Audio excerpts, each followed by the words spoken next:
स्वागत है आप सभी का मेरे YouTube चैनल आसान पल में। आज के इस एपिसोड में मैं आपको बताने वाली हूँ कि आकड़े का पेड़ कैसे लगाया जाता है। आकड़े का पेड़ लगाना बहुत ही शुभ होता है, सभी लोग इसे पसंद करते हैं, सभी लोग चाहते हैं कि हम अपने घरों में लगाएं। बहुत से लोग लगाते भी हैं, लेकिन जानकारी के अभाव में वह इसका पूरा लाभ नहीं उठा पाते हैं। तो यह वीडियो उनके लिए है जो इसका पूरा लाभ उठाना चाहते हैं। यह पौधा अपने आप में बहुत ही अच्छा माना जाता है।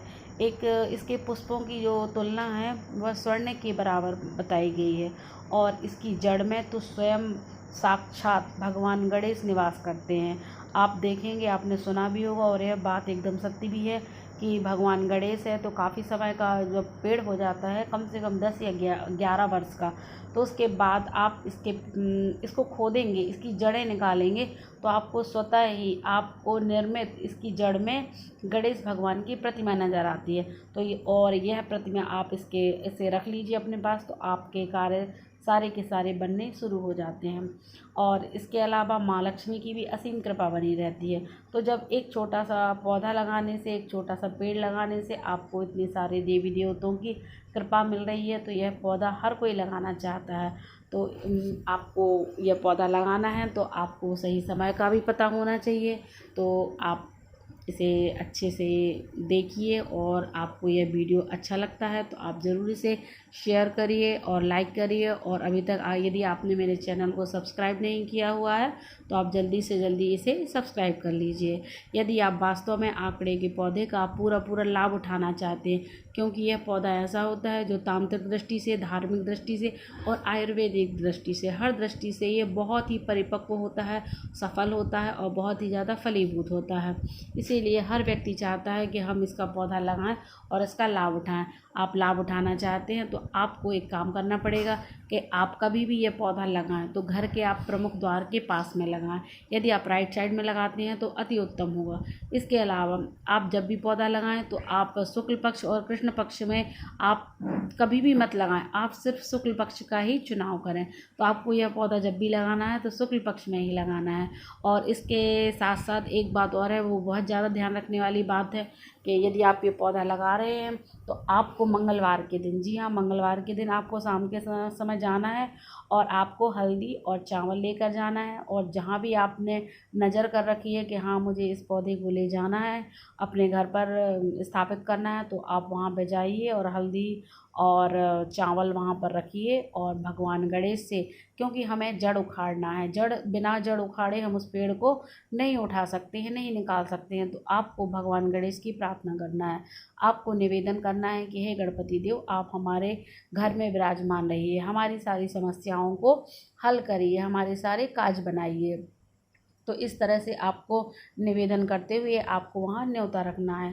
आप वो हल्दी और जो चावल आपने हाथ में लिए थे, आपने इस तरह से निवेदन किया था, और तो आप निवेदन के बाद में आप वहाँ पर इन्हें रख दीजिए और प्रणाम कर कर आप अपने घर चले आइए। इसके बाद आपको अगले दिन क्या करना है कि आप सारी अपनी दैनिक क्रियाओं से निवृत्त होकर आप स्नान करिए, और इसके बाद आप आपको पौधे के पास जाना है। ऐसा नहीं है कि आपने निमंत्रित किसी पौधे को किया है और दूसरा पौधा आपको जम जाता है तो आप दूसरा ले आते हैं, तो वह पौधा आपको फलीभूत नहीं होगा। तो आपने जिस पौधे को निमंत्रित किया है तो आप उसी पौधे के पास जाइए, उसे प्रणाम करिए और आप उसे घर लाइए और आप उसे राइट साइड में लगाइए।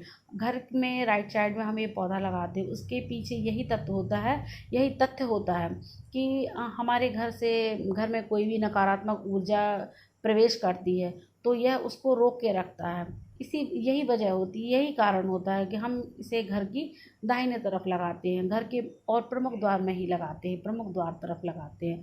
और इसके साथ साथ यदि कोई भी बैरी है, कोई भी दुश्मन है, या कोई भी अनावश्यक कोई भी शक्ति है या कोई भी ऊर्जा है, तो कोई भी निगेटिविटी हमारे घर के अंदर प्रवेश नहीं करती, यह रोकता है।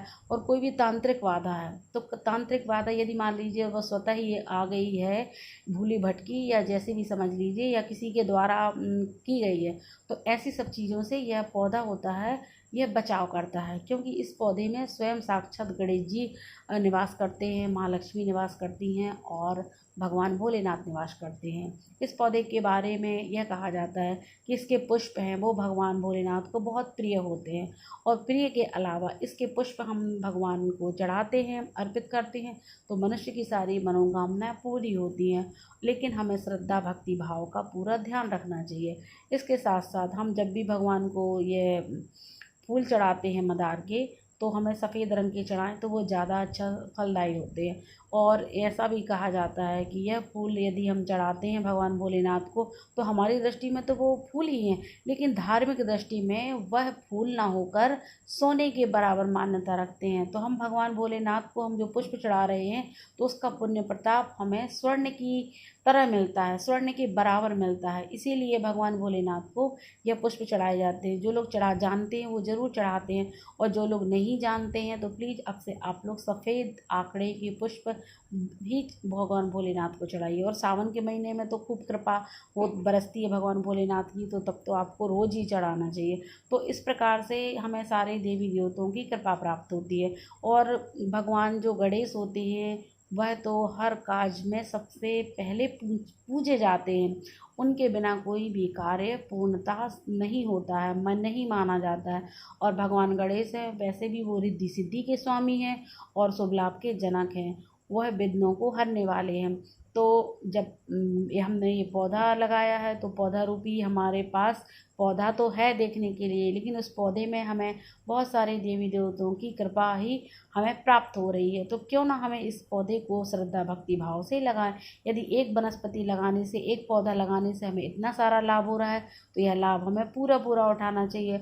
और इसके अलावा इसमें लगाने से हमें कोई नुकसान नहीं है, जितना भी है वो सब हमें फ़ायदा ही फ़ायदा हो रहा है। तो आप इसे ज़रूर लगाइए और इसका ज़रूर आप लाभ उठाइए। यह धार्मिक दृष्टि से भी बहुत सर्वश्रेष्ठ है, आयुर्वेदिक दृष्टि से भी बहुत ही सर्वश्रेष्ठ है, और तांत्रिक बाधाओं से भी हमारी यह रक्षा करता है। तो आज का यह वीडियो आपको कैसा लगा आप लोग ज़रूर बताइएगा।